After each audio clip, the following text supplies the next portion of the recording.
This is the network attacks video. Network attacks are deliberate actions that target computer networks with the intention of gaining unauthorized access, disrupting operations, or stealing information. The majority of these network attacks are denial of service in nature and intend to overwhelm victim systems. Network attacks can take other various forms, though, including phishing or network intrusion attempts. Let's first look at a DOS attack. This is a denial of service attack. These attacks aim to deny access to network services and typically originate from a single source, such as a compromised computer, for the purpose of exhausting victims' resources and crashing the system. A DOS attack is a malicious attempt to disrupt the normal functioning of a system or network by overwhelming it with a flood of illegitimate requests or excessive traffic.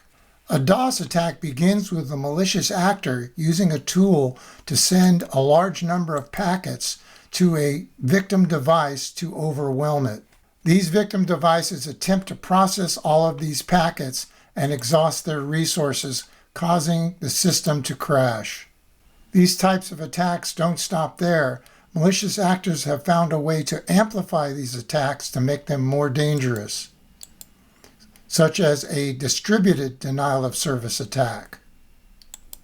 DDoS attacks are a more sophisticated form of DOS attack that involves multiple systems collectively attacking a target.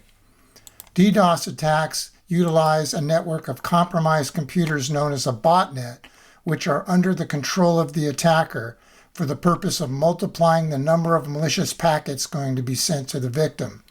The DDoS attack begins with the malicious actor infecting each bot with malicious software. This allows the malicious actor to create a command and control or C2 connection to issue commands to each of the bots. Once those commands are issued, each bot will send a large number of packets to the victim, quickly overwhelming the resources and crashing the server. The next attack is a DDoS reflected attack. DDoS reflected attacks utilize an IP spoofing technique to redirect responses to victims. In this attack, the attacker spoofs the source IP address and sends a series of pings to the bot computers. For each ping packet sent, there are 4 ICMP replies to the ping. Without the use of the spoofing technique, the attacker would receive all of those ping responses and in essence be attacking themselves. With the spoofing technique, the source IP address of the packet is not the actual original attacker, but the victim's IP address.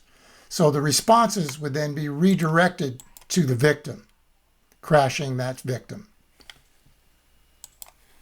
The next attack is a DNS domain name system amplification attack.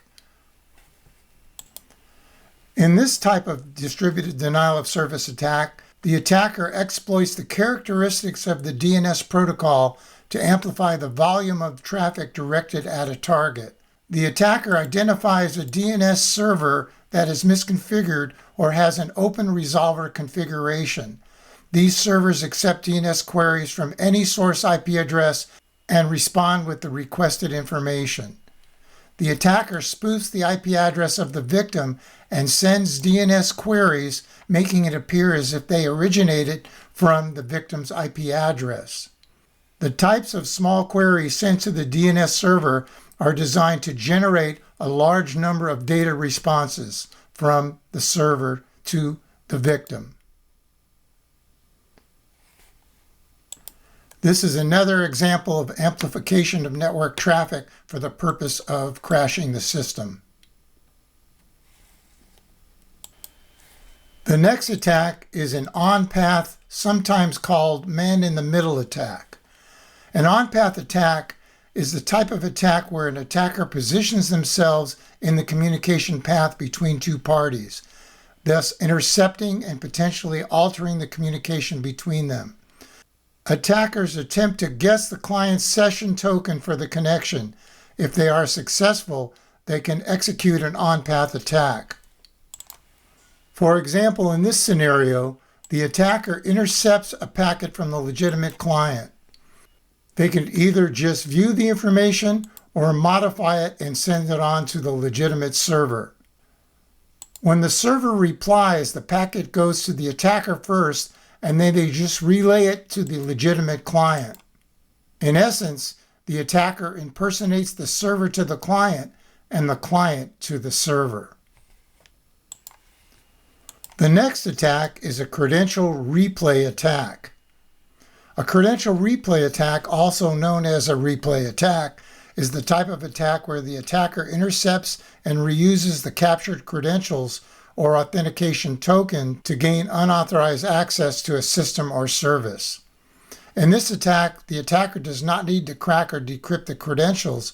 Instead, they simply replay the captured credentials to trick the system into granting them access. It begins with the attacker intercepting credentials from the client. The attacker then forwards the credentials to the server, and then the server grants access to the attacker.